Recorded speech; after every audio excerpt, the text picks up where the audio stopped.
여러분 반갑습니다. 자, 2020년도 오공채 외교관 후보자 선발, 또 지역인재 PSAT 대비 언어논리 대박 강의를 시작하도록 하겠습니다. 강의는 총 3강으로 구성이 되어 있습니다. 첫 번째 강의는 여기 나와 있듯이 최근 출제 경향, 또 고득점자들의 지문 선지 접근법이라는 내용으로 진행될 거고요. 두 번째는 논리게임 위주로 진행할 겁니다. 자, 세 번째는 논리적 비판 능력, 그리고 독해 핵심 기법을 묶어서 하나의 강의로 구성해서 진행하도록 하겠습니다. 자, 이 대박 강의는 얼마 전에 이제 실강으로 진행이 되었습니다. 근데 그때 좀 피치 못할 좀 치명적 에러가 있어서 좀 빠르게 서비스 못 해드린 점 죄송하게 생각하고요. 따로 이렇게 제가 이 스튜디오 촬영을 통해서 여러분에게 이 교재에 수록된 내용을 조금 더 자세하게 좀 더 섬세하게 설명드릴 수 있는 그런 강의를 마련해 보게 되었습니다. 자, 중간중간에 여러 가지 말씀을 드리기로 하고요. 먼저 진도부터 빨리 나가도록 하겠습니다. 자, 첫 번째 문제 보도록 하겠습니다. 자, 소목차로 어느 문단, 어느 부분에 집중할 것인가를 안다 라고 나와 있죠. 이 언어논리라는 그 시험은 여러분 아시는 것처럼 논리게임을 제외한 다른 문제들은 이게 지문으로 되어 있어요. 그래서 이 지문에 보면 자, 1문단, 2문단, 3문단, 그리고 4문단까지 구성이 되어 있는 이런 식입니다. 자, 이 문제는 작년 기출문제 중에 1번 문제입니다. 그런데 이 4문단이라고 하는 내용들을 우리가 어떻게 살펴볼 수 있냐면, 자, 가령 이렇게 1문단, 2문단, 3문단, 4문단이라고 제가 따로 이렇게 한번 써본 것입니다.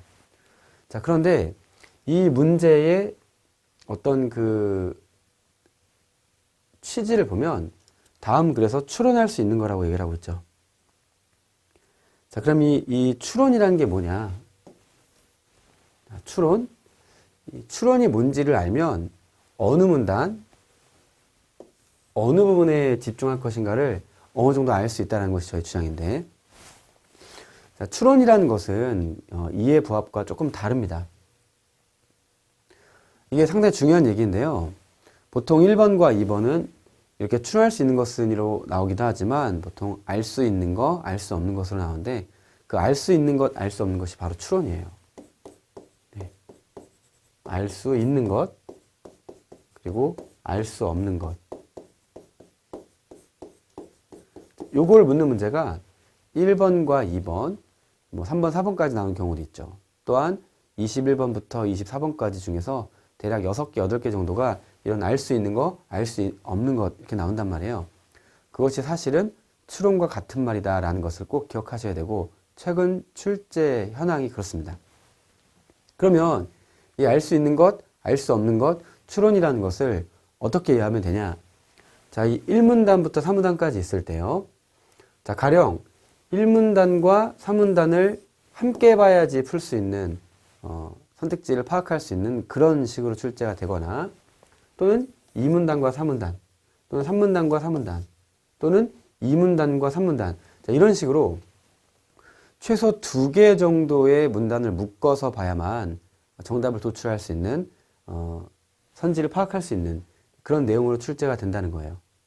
자, 그렇다면 이 글을 하나하나 다 읽고 선택지를 보는 것도 좋지만, 자, 가령 이것이 1문단, 2문단, 3문단으로 되어 있죠. 여러분이 이 언어논리의 문제들을 볼 때 이 문단에다가 문단 표시를 하시기를 강력하게 추천해 드리는 바예요. 그러면 1문단, 2문단, 3문단, 4문단에다가 1, 2, 3, 4라고 쓰시게 되는 거잖아요. 자, 그렇게 한 다음에 자, 이 경우의 수 중에 뭔지를 생각해 보는 것도 하나의 방법이라는 거죠. 1문단을 봤을 때 그닥 중요한 내용이 없어요. 그냥 조상조 실록에 대한 내용이구나 하고 넘어가는 거죠. 자, 그런데 2문단을 봤을 때 뭐라고 되어 있냐면, 자, 국왕이 있었고 그 국왕의 뒤를 이어 즉위한 세 왕이 있는데, 전왕, 즉 여기죠. 세왕 이전의 왕이죠. 전왕의 실록을 만들기 위해서 이 세 왕이 실록청을 세웠다라는 거예요. 자, 이 내용을 먼저 포착을 한 다음에 이제 밑을 보게 되면 어떻게 되냐? 자, 3문단 있고 3문단은 이제 실록 말고 일기, 즉 광해군은 정변으로 왕이 된 경우니까 무슨 종 이렇게 부르지 않고 군, 연산군이나 광해군은 이렇게 부른단 말이죠. 자, 그러면 이 광해군의 경우는 실록이 아니라 일기이다. 뭐 이런 내용이 나와 있는 것일 뿐이고요. 또 단종실록의 경우는 단종이 처음에 왕이었다가 쫓겨나면서 노산군이 되니까 노산군 일기다. 뭐 이렇게 말할 수 있는데 그랬다가 숙종 때 다시 노산군을 단종으로 다시 명예회복, 즉 복위시킨 다음에 노산군 일기가 단종실록으로 고쳐 부르게 되었다. 뭐 이런 스토리들이 나와 있고, 자, 중요한 건 뭐예요? 여러분은 한국사 능력 시험을 다 패스하신 분들이기 때문에, 그리고 또 중고등학교 때, 또 대학교 때 이렇게 국사 공부를 했기 때문에 당연히 다 아는 거지만, 자, 몰라도 풀 수 있게 하기 위해서 지금 뭘 얘기하고 있냐면, 자, 효종, 현종, 숙종이고요. 그 앞에 인조가 있었다 이렇게 되는 거죠. 광인, 효, 현, 숙, 경, 영이잖아요. 그러니까 광해군 다음에 인조, 인조 다음에 효종, 효종 다음에 현종, 현종 다음에 숙종입니다. 자, 이것이 바로 이 사문단의 내용이었어요. 자, 그러면 어떻게 되는 거죠? 이 이문단과 사문단을 엮어서 보게 되면, 자, 무엇을 할 수 있죠? 자, 바로 광, 인, 효, 현이라고 했을 때요. 자, 그러면 이 효종의 실록, 즉 효종실록은 자, 바로 다음 왕이었던 현종 때 설치된 실록청이 가능하는 것은 너무도 자명한 내용이거든요. 그래서 이 1번을 보는 순간 아, 이게 답이겠구나. 자, 이 부분과 앞에 있는 이 문단을 통해서 알 수 있다는 거예요. 그 두 문단을 엮어서 뭘 한다고요? 추론을 한다는 것입니다. 아시겠죠? 그래서 이렇게 문단이 있을 때 아, 얘랑 최종적으로 엮는 거구나. 이것을 누가 먼저 빨리 파악할 수 있는지, 이것이 추론이라는 거예요. 자, 이런 얘기를 만약에 처음 들으신다 라고 하면 조금 낯설거나 조금 당황할 수 있을 거예요. 하지만 이런 부분에 익숙해져서 시나리오상 1사거나 2사거나 3사 또는 3사 3사이겠죠? 또는 뭐 2, 3 그런 가능성밖에 없죠. 1, 2 그렇죠? 2, 3 근데 1, 2에서 내지는 않을 거잖아요. 보통 마지막 문단이 중요하단 말이에요. 그러면 1사도 아닐 거고 2사 또는 3사겠구나를 먼저 생각을 하고 푸는 것, 그것이 바로 어느 문단, 어느 부분에 집중할 것인가를 안다라는 내용인 거예요. 자, 두 번째 문제도 작년 문제로서 바로 붙어있는 문제, 즉 2번 문제였던 건데 제가 이미 말씀드렸지만 자, 다음은 그래서 알 수 있는 거예요. 자, 알 수 있는 게 뭐라 그랬죠? 알 수 있는 게 추론이라고 그랬죠. 알 수 있는 거, 알 수 없는 것, 이것이 추론입니다. 그러면 알 수 있는 거, 알 수 없는 게 추론이니까 아, 추론이구나 라는 생각을 하고, 추론이 뭐다? 추론은 두 문단을 엮어서 만든다는 얘기예요.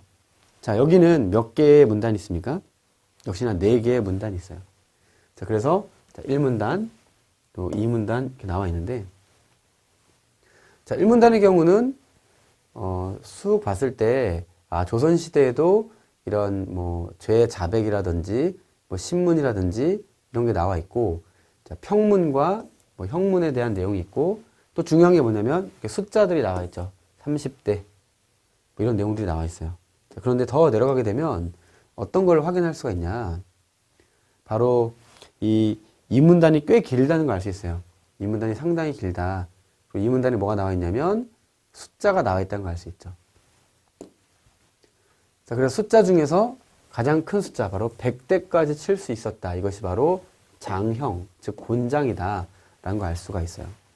그래서 1문단 말고 2문단이 엄청 길게 되어 있는데 2문단을 통해서 알 수 있는 내용 중에 100대, 그리고 3문단과 4문단이 지금 나와 있잖아요. 마찬가지예요. 방금 전 문제처럼 3문단을 보통 활용하기 마련이에요. 그리고 가장 긴 문단, 2문단 이 두 개를 엮어서 보게 되면